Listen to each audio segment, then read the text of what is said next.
Good morning, guys. Welcome to Prayag ITI channel. Today we will discuss about the remaining portions of Indus Valley civilizations. अभी तक हमने क्या क्या discuss किया? तो अभी तक हमने उसका इवोल्यूशन डिस्कस किया, फिर कुछ इंपॉर्टेंट साइट्स डिस्कस की। आज हम कुछ साइट्स के बारे में आपको बनाएंगे। कुछ उनकी स्पेसिफिक क्वालिटीज हैं, केवल उन क्वालिटीज की वजह से वो पूछे जाते हैं। जैसे हम आपको कल भी बता रहे थे कि आज हम एक साइट का नाम बताएंगे जिसका नाम है आलमगीर।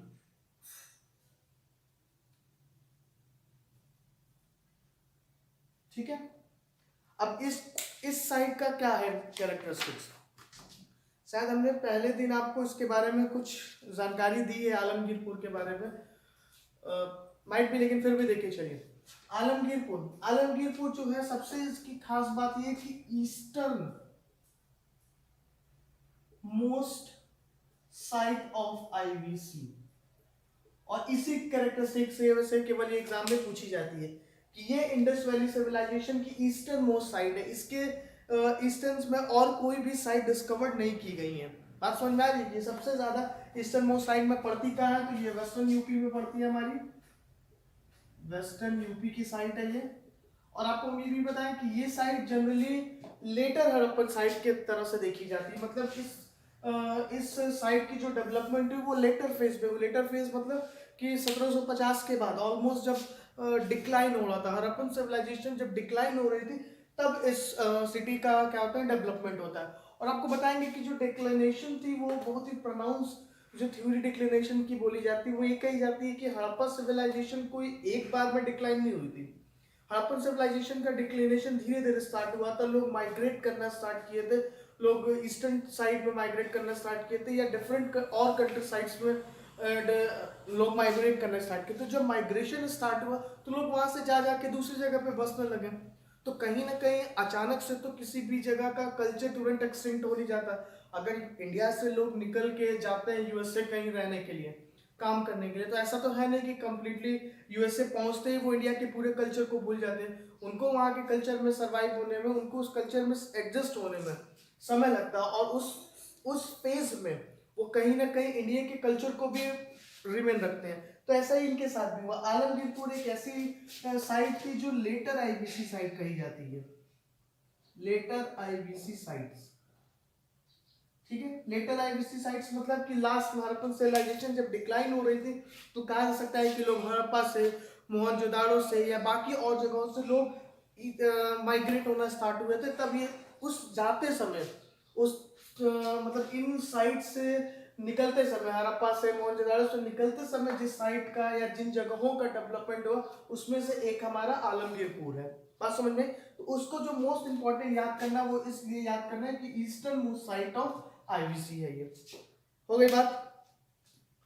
दूसरी बात, आपको कल हमने वेस्टर्न मोस्ट साइट तो बताई दी थी आपको कल। उसके बाद लार्जेस्ट साइट आप देख लीजिए, लार्जेस्ट साइट ऑफ आईवीसी ये क्या है? तो ये है धौलवीरा। ठीक है, this is the largest site of Indus valley civilization area wise. ये ध्यान रखिएगा, this is area wise, this is area wise largest site of the Indus valley civilization. Population wise, और second one is population wise. Population wise आपकी कौन सी है? Mohenjodaro, Mohenjodaro population wise. ठीक है, तो पॉपुलेशन वाइज जो लार्जेस्ट इंडस वैली सिविलाइजेशन की साइट है वो मोहनजोदाड़ो है आपकी, और जो एरिया वाइज है वो धौलवीरा है। तो ये भी एग्जाम में पूछी जाती है कि largest site of IVC area wise बताइए, पॉपुलेशन वाइज बताइए। तो ये आपको दोनों याद रखना है।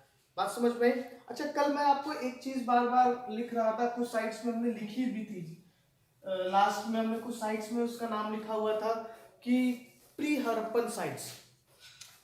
ठीक है, कल हमने कुछ साइट्स का नाम प्री हड़प्पन साइट्स में लिखा था। कौन कौन सी साइट्स थी? देखिए, प्री हड़प्पन साइट्स जरा देख लीजिए।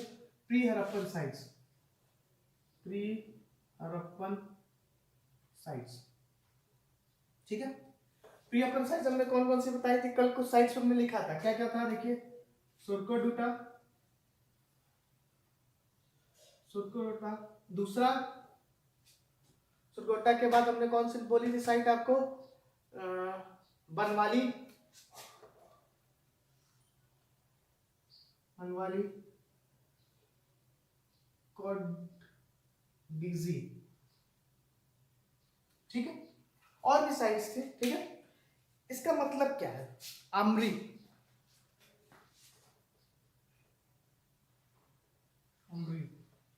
ये प्री हड़प्पन साइट्स।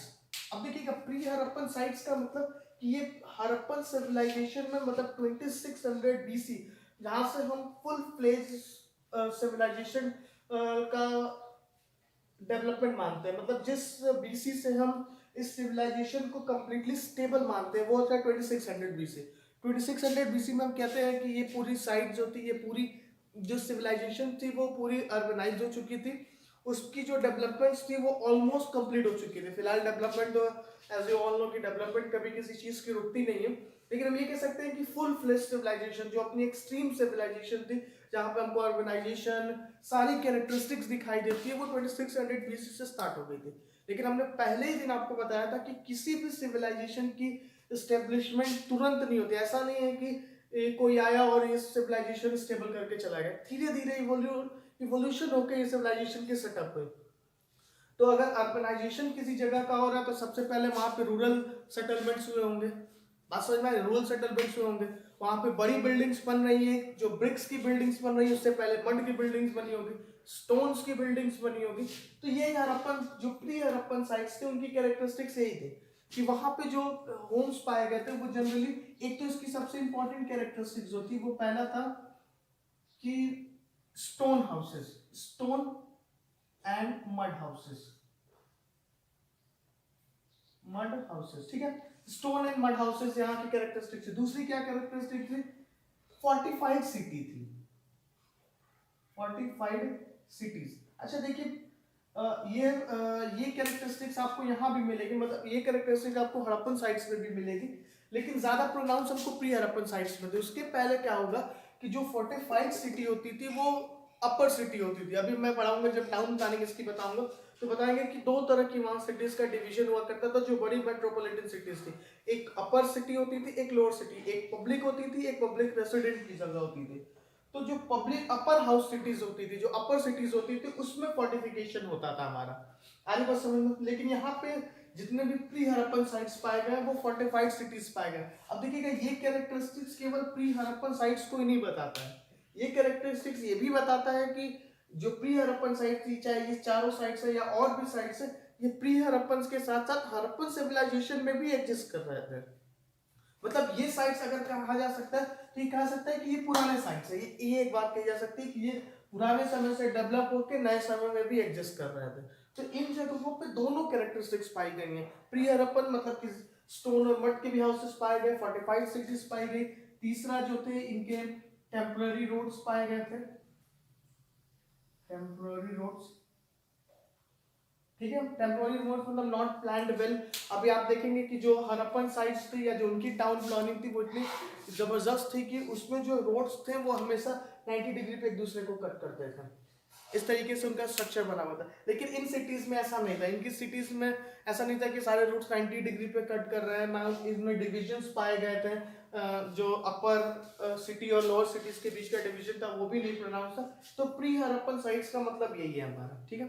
हमने यहाँ पे कुछ जो नाम लिख दिया है, सुरकोटा, बनवाली, कोडगिजी, आमरी, ये सारी साइट्स जो थी प्री हड़प्पन साइट्स की भी थी। मतलब इन साइट्स में डेवलपमेंट बहुत पहले से स्टार्ट हुई थी और इनका नाम आप थोड़ा सा याद रखिएगा क्योंकि हो सकता है एग्जाम्स में कभी कभी ये ऑप्शन में ये छांटने को आ जाए कि इसमें से कौन सी प्री हड़प्पन साइट्स है या कौन सी मैच्योर हड़प्पन साइट का पार्ट नहीं है।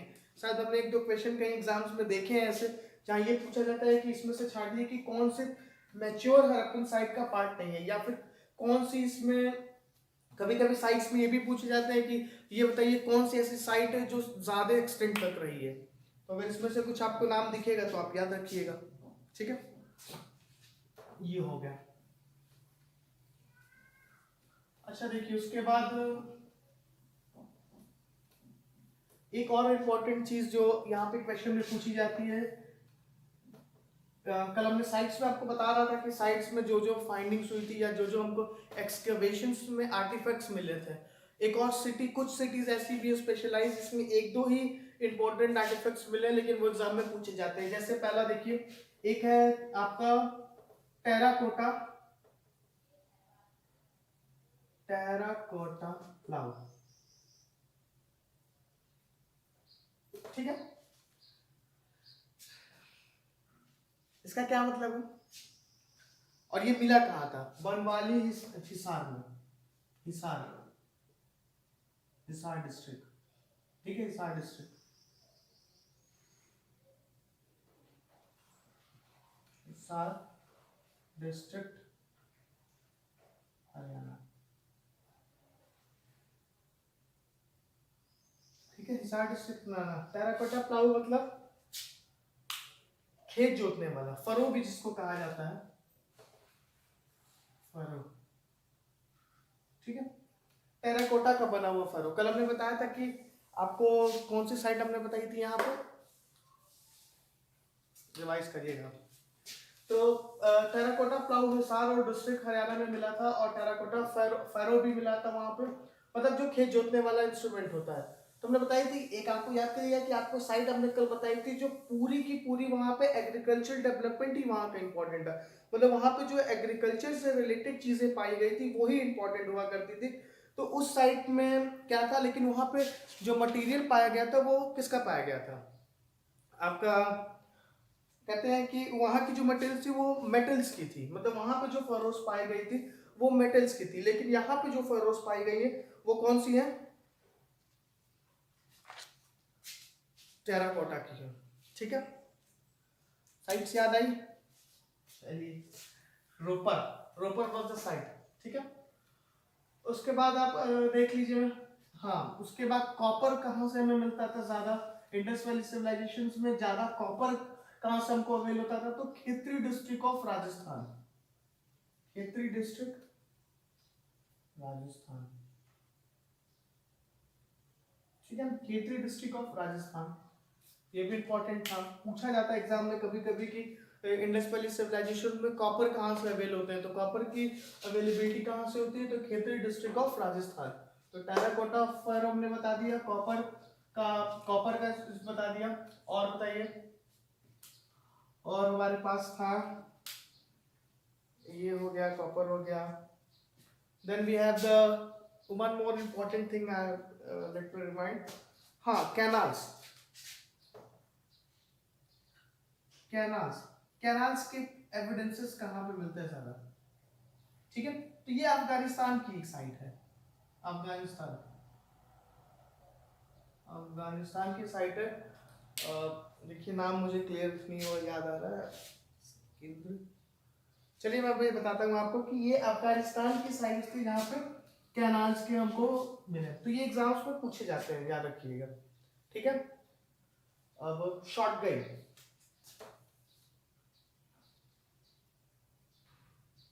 गई अफगानिस्तान, ठीक है, अफगानिस्तान, ये शॉर्ट गई अफगानिस्तान, ये साइट जो थी ये यहाँ पे कैनाल्स की हमें कैनाल्स हमें मिले थे एक्सकवेशंस के टाइम में, तो कैनाल्स कैनाल्स के रिमेन्स मिला दिए थे। तो ये जनरली अब हमारे आई थिंक मेरे हिसाब से अब सारी साइट्स खत्म हो चुकी हैं, ये फाइंडिंग्स से रिलेटेड चीजें खत्म हो चुकी हैं जो एग्जाम में पूछी जाती हैं। अब हम थोड़ी सी इनकी बात करेंगे, डिस्कस करेंगे इंडस वैली सिविलाइजेशन की कैरेक्टरिस्टिक्स के ऊपर, ठीक है, जो कि हमने पहले दिन बताई थी, हिस्ट्री, हिस्ट्री की डेफिनेशन बताई थी कि किसी भी एज को या किसी भी टाइम पीरियड को किसी दूसरे टाइम पीरियड को कंपेयर करने के स्टडी को ही हम हिस्ट्री की स्टडी कहते हैं, और उसमें कंपेयर क्या करते हैं, तो वहाँ का पॉलिटिकल फिनोमेना, वहाँ का रिलीजियस, वहाँ का कल्चर, वहाँ का इकोनॉमी, तो ये सारी चीजें कंपेयर करते हैं दूसरे टाइम पीरियड से। तो कंपैरिजन के लिए हमको उस टाइम पीरियड का तो पता होना चाहिए ना, तो इतनी चीजों से कुछ ना कुछ तो आइडिया आपको लगी गया होगा कि इंडस वैली सिविलाइजेशंस की पॉलिटिकल कंडीशंस क्या थी, वहाँ की कल्चरल इश्यूज क्या थे, फिर भी हम उसको एक वन बाय वन करके थोड़ा डिस्कस करते हैं। सबसे पहले जो उनकी क्वालिटी थी वो अर्बनाइजेशन, अर्बनाइजेशन ऑफ सिटी, ठीक है, अर्बनाइजेशन, इंडस वैली सिविलाइजेशन की सबसे इंपॉर्टेंट जो क्वालिटी थी वो अर्बनाइजेशन थी, वो सिटी पूरी तरीके से अर्बनाइज थी। अब सिटी पूरी तरीके से अर्बनाइज थी वो हमको कैसे पता चलता है? तो उससे हम कई सारे एविडेंसेस हमको मिलते हैं जिससे ये पता चलता है कि जो सिटी इंडस वैली सिविलाइजेशन की थी वो कंप्लीटली अर्बनाइज थी। जैसे पहला, टाउन प्लानिंग। सबसे मोस्ट इंपॉर्टेंट जो है वो इस टाउन प्लानिंग ही बताता है। टाउन प्लानिंग जो कि बहुत ही एडवांस टाउन प्लानिंग थी। क्या क्या इसकी क्वालिटीज थे टाउन प्लानिंग में? देखिए, सबसे पहले तो जो जितनी भी मेट्रोपॉलिटन सिटीज थी या ज्यादातर जो बड़ी सिटीज थी, जो इंपॉर्टेंट सिटीज थी, जितनी भी इंपॉर्टेंट सिटीज थी, जैसे आपका मोहनजोदारो हो गया, हड़प्पा हो गया, वो दो पार्ट्स में डिवाइड थी। ठीक है, सिटीज जो थी वो दो डिवीजन में डिवाइड थी। सिटीज, अपर सिटी और लोअर सिटी। ठीक है, अपर सिटी एंड लोअर सिटी। अब इसका मतलब क्या था? अपर सिटी को सीटाडेल भी कहा जाता था, सीटाडेल। ठीक है, क्वालिटी क्या थी अपर सिटी और लोअर सिटी का? मतलब अपर सिटी एक ऐसी सिटी थी जिसको एक प्लेटफॉर्म के ऊपर बनाया गया था। आज बात समझ में? जैसे एक ये रेक्टेंगुलर नीचे प्लेटफॉर्म बनाया गया था, प्लेटफॉर्म के ऊपर पूरी सिटी का कंस्ट्रक्शन हुआ था। तो इस सिटीज को कहा कहा जाता था, ये सिटीज कही जाती थी अपर सिटीज। ठीक है, या सीटाडेल कहा जाता था इन सिटीज को। लोअर सिटीज में ऐसा नहीं था। बात समझ में आ गई? पहली बात। दूसरी चीज क्या थी? देखिए मैं इसको लिखते जा रहा हूं, मेड ऑन प्लेटफॉर्म। ठीक है, मेड ऑन प्लेटफॉर्म। दूसरी चीज क्या थी इसकी क्वालिटी? कि ये पब्लिक प्लेस था। It was totally public place. Public place.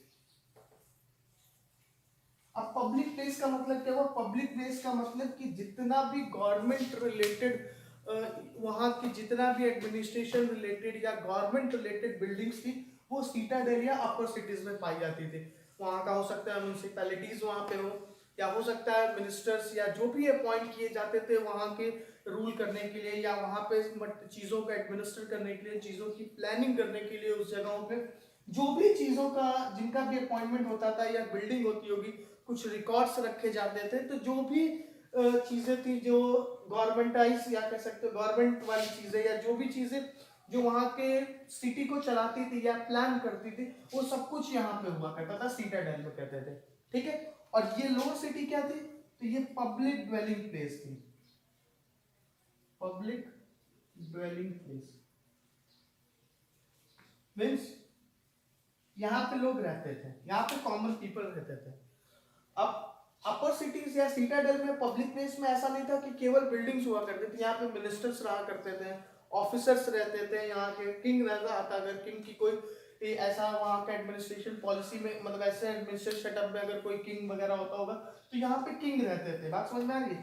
तो ये सिटीज जो थी वो एक पब्लिक सिटीज थी, मतलब कह सकते हैं कि फुली एडमिनिस्ट्रेटिव यूज में। जैसे हमारे दिल्ली की एक एक पर्टिकुलर एरिया है जहाँ पे मिनिस्टर्स रहते हैं, पार्लियामेंट हाउस है हमारा, वहाँ पीएम का घर, वैसे ही ये सीटाडेल था परासा, और मोस्ट ऑफ द सिटीज में ये पाया गया था।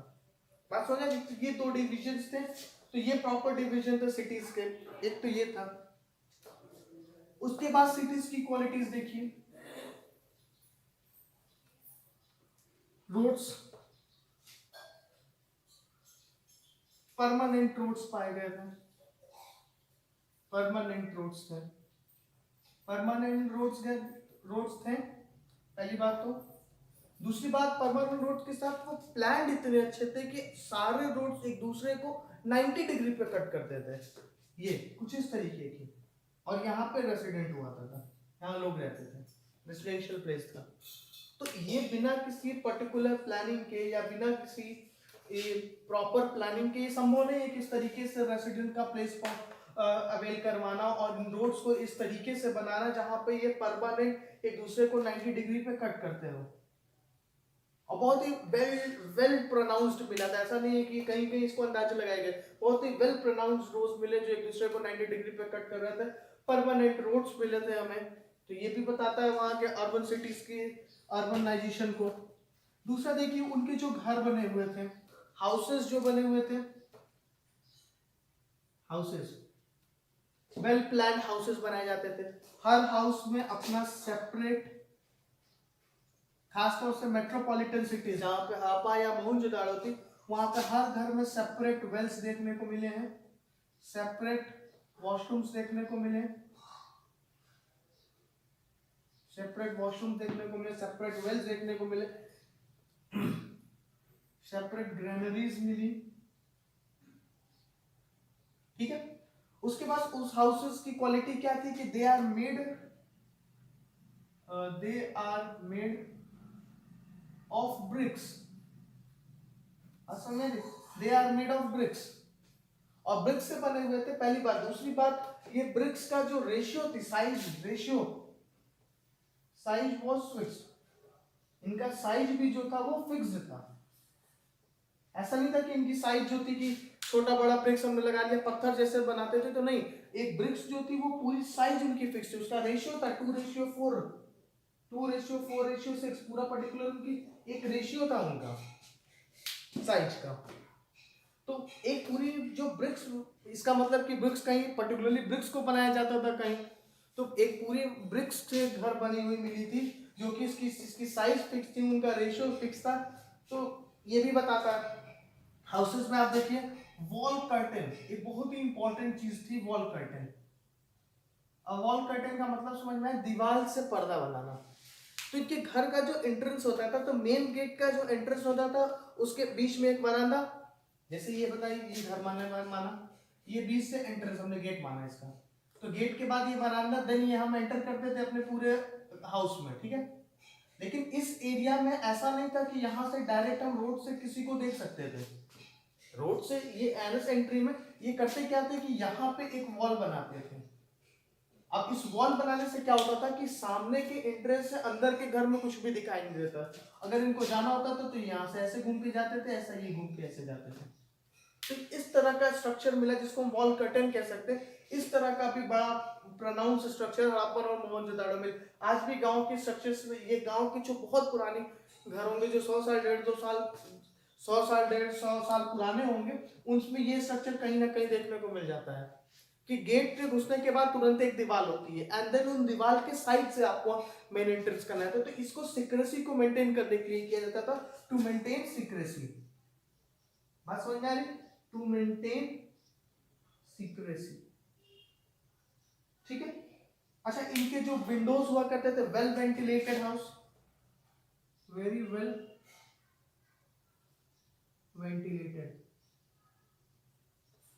Ventilated house,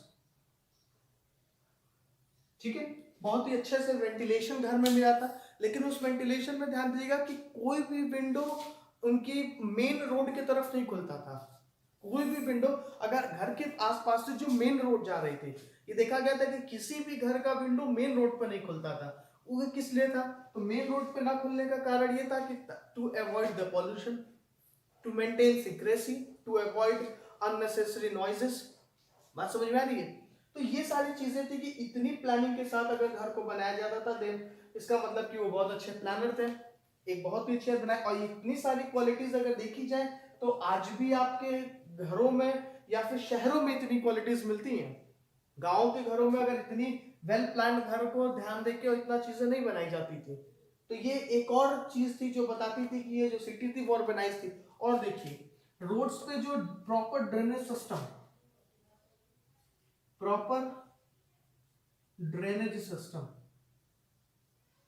proper drainage system was found, proper drainage system. और इस ड्रेनेज सिस्टम में भी, इस ड्रेनेज सिस्टम में भी manholes are provided at certain distances, ठीक है, distances। so ये क्या बताता है? have means cautious about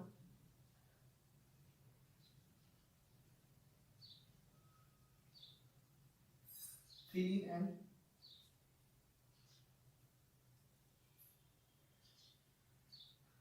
cautious about hygiene, ठीक। तो देखिए प्रॉपर ड्रेनेज सिस्टम मिला, हर घर के पास से एक परमानेंट एक बड़ी नाली जा रही थी, बड़ा नाला जा रहा था। उस नाले में हर थोड़ी थोड़ी दूर पे मैनहोल्स प्रोवाइड किए गए थे सफाई करने के लिए। तो वो एक क्लीनिनेस का भी उनके अंदर बड़ा अप्रोच था, वो क्लीनिनेस का भी अप्रोच अपने अंदर रखते थे कि वो सफाई का भी और हाइजीन का भी उसमें बहुत ज्यादा उनके में चिंता का विषय था। वो इसका भी बहुत ध्यान रखते थे कि ड्रेनेज सिस्टम में उन्होंने हर पर्टिकुलर एरिया पे मैनहोल्स प्रोवाइड किए थे। उसके बाद जो इस सिटीज थी, मतलब जो हमारी हड़प्पा सिटीज थी, जो मेट्रोपॉलिटन सिटीज थी, जो जैसे हड़प्पा हुआ, मोहनजोदाड़ो हुआ, उन सिटीज में क्या था, उन सिटीज में आपको स्ट्रीट लाइट्स बहुत जगह मिले थे, स्ट्रीट लैंप स्टैंड्स, ठीक है, स्ट्रीट लैंप के स्टैंड्स मिले थे बहुत जगह पे। तो वो भी इस बात को बताती थी कि वहां पे इतना ध्यान रखा जाता कि रोड पे स्ट्रीट लाइट्स लगाई गई थी, लैंप्स लगाए गए थे, उनके स्टैंड्स मिले थे, ताकि लोगों को आने जाने वाले को अच्छे से रास्ता दिख सके, टू अवॉइड एनी एक्सीडेंट और एनीथिंग एल्स। तो ये सारी चीजें बताती हैं कि एक बहुत ही अर्बनाइज्ड इंडस वैली सिविलाइजेशंस थी और इसको डेवलप करने के लिए एक पर्टिकुलर प्लानिंग थी। अब देखिए यहाँ के किसी इंस्टीट्यूशन के बारे में हमें नहीं पता चला कि वहाँ की रूलिंग या वहाँ की एडमिनिस्ट्रेशन कैसे चलता था, लेकिन यहाँ पे एक चीज तो हमें पता चली इस सिस्टम से कि कुछ ना कुछ वहाँ पे एक ऐसा इंस्टीट्यूशन जरूर था जो पूरी प्लानिंग करके इन चीजों को बनाता था। बिना प्लानिंग के ये सब कुछ सेटअप करना संभव नहीं है, और सबके बीच में एक पर्टिकुलर लिंक मेंटेन करना कि घरों को ऐसा रेसिडेंट प्रोवाइड करना है, ड्रेनेज सिस्टम ऐसा रेसिडेंट प्रोवाइड करना है, टाउन प्लानिंग करते समय तो पूरे सिस्टम को एक तरीके से सेटअप करने के लिए एक वहां जरूर इंस्टीट्यूशन होगा। तो उस इंस्टीट्यूशन में हम कहते हैं कि वहां का अगर पॉलिटिकल सेटअप की बात करें तो पॉलिटिकल सेटअप पे हमको कोई बहुत ज्यादा इंफॉर्मेशन नहीं मिलती है, लेकिन इस प्लानिंग को देखते हुए हम ये कह सकते हैं कि वहां पे पॉलिटिकल कुछ ना कुछ पॉलिटिकल ऑर्गेनाइजेशन या मेट्रोपॉलिटन या कोई प्लानिंग कुछ ना कुछ तो थी वहां पे जो इन चीजों को प्लान करती थी। तो कह सकते हैं कि इन सिटीज में मेट्रो, हाँ, पॉलिटिकल सिचुएशन, तो ऐसी कोई, मैंने बताया ना कि ऐसी कोई पॉलिटिक्स टाइप की कोई इंस्टीट्यूशन उसमें दिखाई नहीं दिया कि कुछ ऐसा हो कि कोई राजा होता था या कोई मिनिस्टर होते थे, कुछ नहीं मिलते थे। लेकिन इस प्लानिंग को देखते हुए हम इस बात को कह सकते हैं कि जरूर कोई ना कोई वहां पे होता होगा जो इन चीजों को प्लान करता था। और मोहनजोदाड़ो में हमने बताया कि जो मल्टी मेंबर्ड वो मिला था, हॉल मिला था, उसमें परमानेंट सीटिंग्स थे, तो वो भी कहीं ना कहीं इस बात को करता था कि कुछ ना कुछ ऐसे इंस्टीट्यूशन थी वहां पे जहां पे लोग एक साथ इकट्ठा होकर बैठते थे, इन चीजों की प्लानिंग करते थे।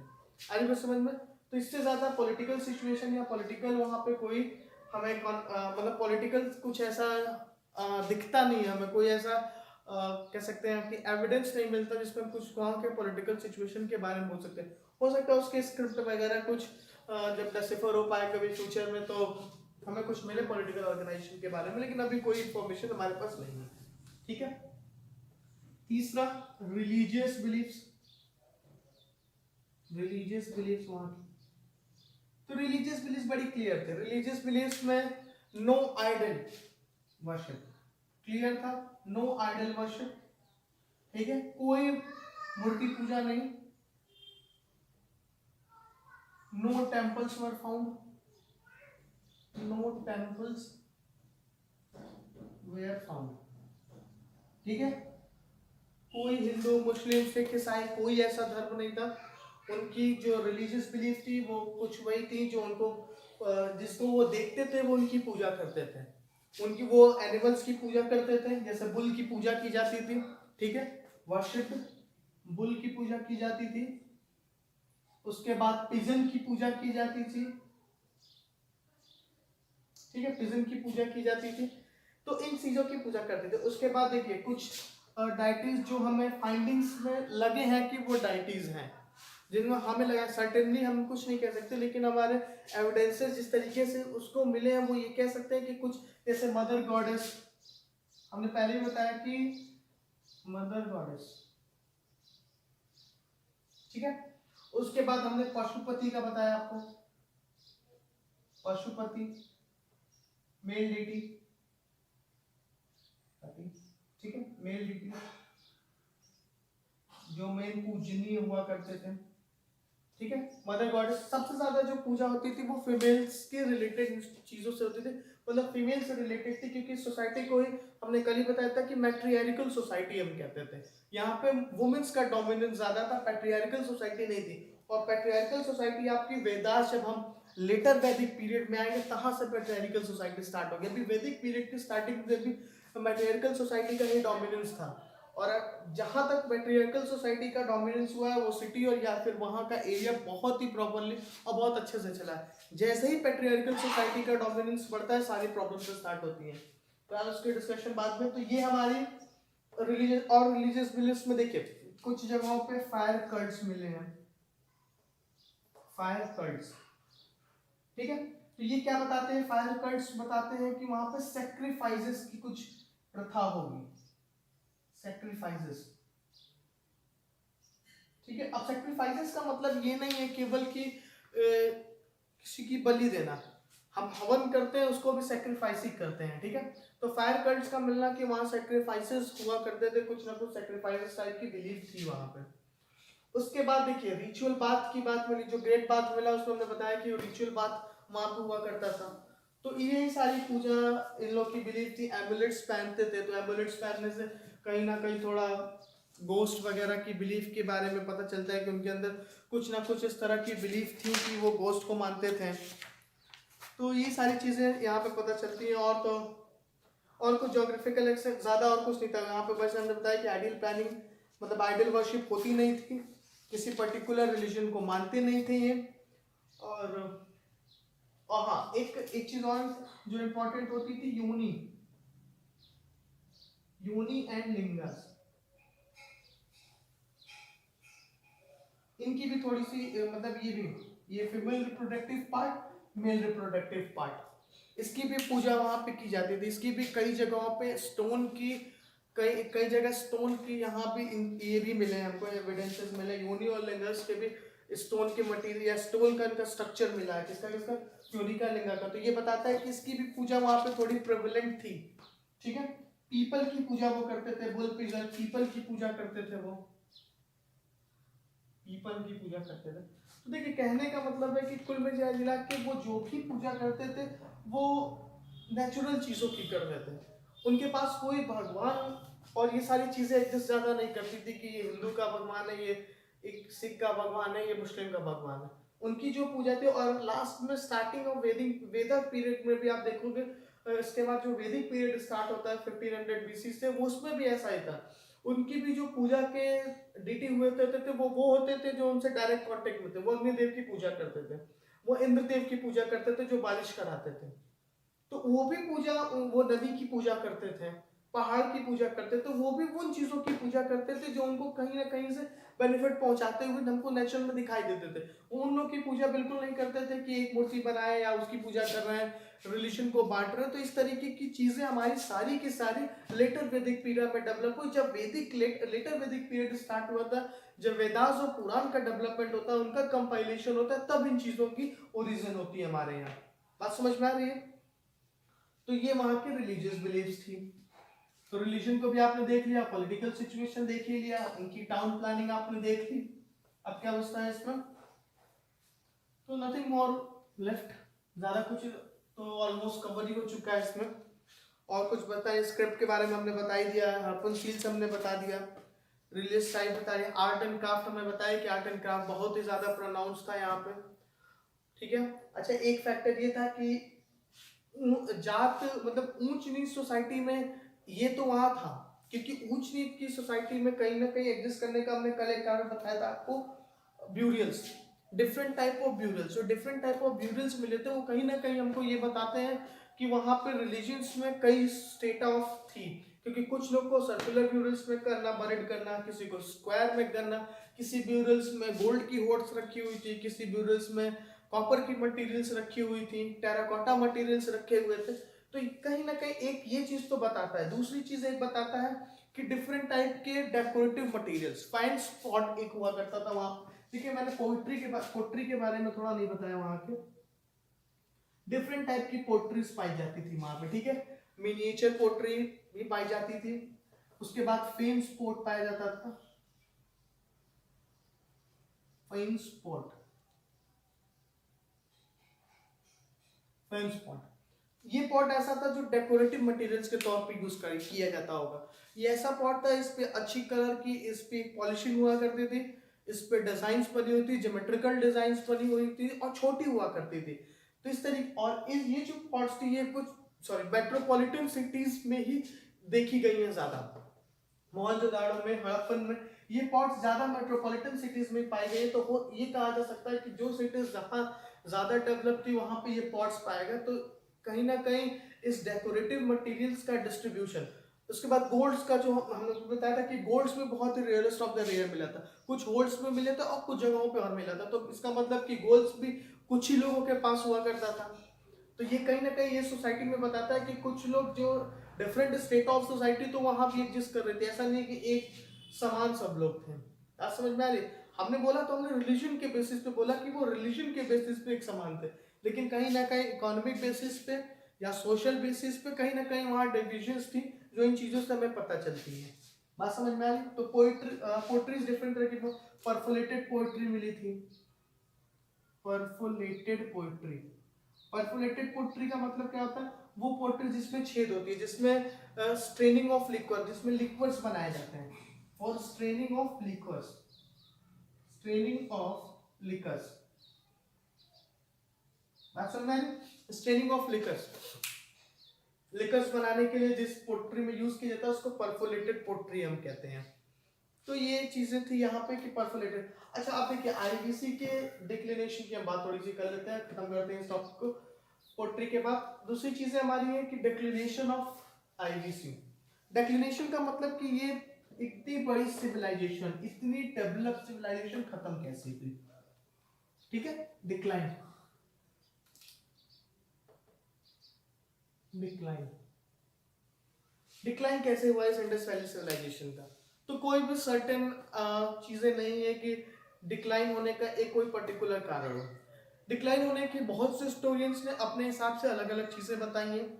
जैसे कुछ हिस्टोरियंस कहते हैं कि यहाँ पे सूखा पड़ गया, कुछ हिस्टोरियंस कहते हैं कि ये सारी सतलज रिवर और इंडस रिवर, ये सारी रिवर्स के किनारे ये सिविलाइजेशन डेवलप हुआ था। तो ओवरफ्लो ऑफ रिवर्स या फिर फ्लडिंग ऑफ रिवर्स ने इस पूरे सिविलाइजेशन को खत्म कर दिया। कुछ लोगों का कहना है कि कोई डिजीज या कोई ऐसे कुछ ऐसी पेंडेमिक वहां पे डेवलप हुई जो पूरे उसको खत्म कर दी। कुछ लोग का कहना है कि माइग्रेशन, और जो कि सबसे ज्यादा जो मानी गई थ्योरी है वो यही है, माइग्रेशन थ्योरी। बहुत लोग कहते हैं कि लोग इंडस वैली सिविलाइजेशन के डिफरेंट पार्ट में माइग्रेट होने लगे वहां से, और धीरे धीरे जगह जगह पे दूसरे दूसरे जगह पे जाके एडजस्ट होने लगे। तो इस जगह पे एडजस्ट तो दूसरी जगह पे, अब दूसरी जगह पे जब वो एडजस्ट होंगे या दूसरी जगह पे यहाँ से माइग्रेट होंगे तो कहीं ना कहीं कुछ कारण तो जरूर हुआ होगा। तो हम कहीं ना कहीं ये ड्राई होना और बारिश ज्यादा हो जाना, फ्लडिंग हो जाना, इन चीजों को भी हम डिक्लाइन नहीं कह सकते। इन सारे चीजों को हम जोड़ के एक थ्योरी पर, मतलब एक ऑन एवरेज थ्योरी ये कह सकते हैं कि हाँ वहां पे कुछ सिचुएशन, कुछ नेचुरल कैलेमिटी या कुछ नेचुरल डिजास्टर टाइप की सिचुएशन राइज हुई होगी, जिसके कारण लोग डिफरेंट डिफरेंट जगहों पे जाके सेटअप होने लगे। और उसी तरह से ये धीरे धीरे करके, ना कि अचानक, धीरे धीरे करके ये इंडस वैली सिविलाइजेशन जो थी वो डिक्लिनेशन हो गई। आर्यन व्हीलर ने ये कहा था कि आर्यन्स इन्वेंशन, जिसको हमने आपको बता भी रहते हैं कि आर्यन इक्लिप्स थ्योरी, ठीक है। तो आर्यन इक्लिप्स थ्योरी भी एक थ्योरी थी आर्यन व्हीलर की, जो बहुत दिनों तक चलती हुई आई, क्योंकि मोहनजोदाड़ो और हड़प्पन से, मोहनजोदाड़ो स्पेशली, हड़प्पन नहीं, मोहनजोदाड़ो के सीढ़ियों पे बहुत सारे स्केलेटन्स एक साथ दिखाई दिए गए थे। तो जब ये स्केलेटन फाइंडिंग्स मिली तो आर्यन व्हीलर ने कहा कि आर्यन्स इन्वेड हुए, जो कि उधर से आते हैं, किधर से, आपके अरब सिटीज, अरब कंट्रीज से आते हैं और इंडिया में एंटर करते हैं, और वो इन लोगों को मार देते क्योंकि ये लोग एक सिविलाइज टाइप के लोग थे, वो वॉरियर क्लास के थे। आर्यन जो थे वो वॉरियर क्लास से बिलोंग करते थे, तो उन्होंने इनका काफी मतलब लार्ज मैसेक्रे किया। लेकिन ऐसा कुछ हुआ नहीं, ऐसा कुछ, ये जो थ्योरी थी वो ज्यादा दिन तक नहीं चल पाई। जैसे ही उन स्केलेटन्स की कार्बन डेटिंग की गई, इससे क्लियरली तुरंत हमें पता चल गया कि वो जो जितने भी स्केलेटन पाए गए थे उनका टाइम पीरियड अलग अलग था। ऐसा नहीं था कि एक ही टाइम पीरियड में एक ही साथ ये सारे लोग मरे हुए थे। तो उसके बाद आर्यन व्हीलर की ये थ्योरी खत्म हो जाती है।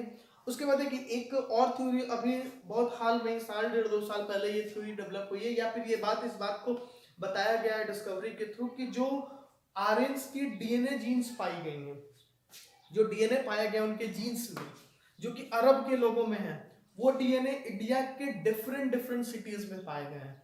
और एक बात और है, एक बात ये भी कहा जाता है कि आर्यंस भी मतलब आर्यन के लोग भी बहुत ज्यादा सेटल हुए थे इस एरिया में आके, पंजाब एरिया में हमारे। तो हम ये कह सकते हैं कि आर्यंस तो इन्वेड किए, लेकिन ऐसा नहीं था कि आर्यंस ने मैसेक्टर किया, वो यहाँ पे आके खुद को अपने आप को एडजस्ट किया इन्होंने। और यहाँ के लोग जो थे, जो इंडस वैली सिविलाइजेशन के थे, वो मूव किए दूसरे दूसरे जगहों पे गए। तो उस उनके डीएनए जीन्स के जो थे इंडिया के लगभग हर स्टेट में पाए गए। ज्यादातर लोग पंजाब हरियाणा में पाए गए, मध्य प्रदेश में पाए गए, छत्तीसगढ़ में पाए गए हैं, आपके बंगाल में बहुत ज्यादा लोग पाए गए हैं। तो उनके जो डीएनए, जो अरब के लोगों का डीएनए, वो डीएनए यहाँ भी पाया गया। तो वो क्लियरली आर्यन विलन की उस थ्योरी को तो हटाता है। तो जो मेन अच्छी से प्रोनाउंस डिक्लेरेशन का इसका कारण था वो यही था कि लोग शिफ्ट हुए, लोग माइग्रेट किए किसी नेचुरल क्लैमिटी की वजह से, और धीरे धीरे ये सिविलाइजेशन डिक्लाइन हुई। तो मेरी तरफ से इंडस वैली सिविलाइजेशन का कंटेंट आज खत्म होता है। अब इससे ज्यादा कंटेंट अगर किसी को भी कोई जरूरत होगी या कोई क्वेरी होगी तो आप हमसे कमेंट में पूछिएगा। फर्दर फिर इंडस वैली सिविलाइजेशन पे देखा जाएगा। ठीक है, थैंक यू।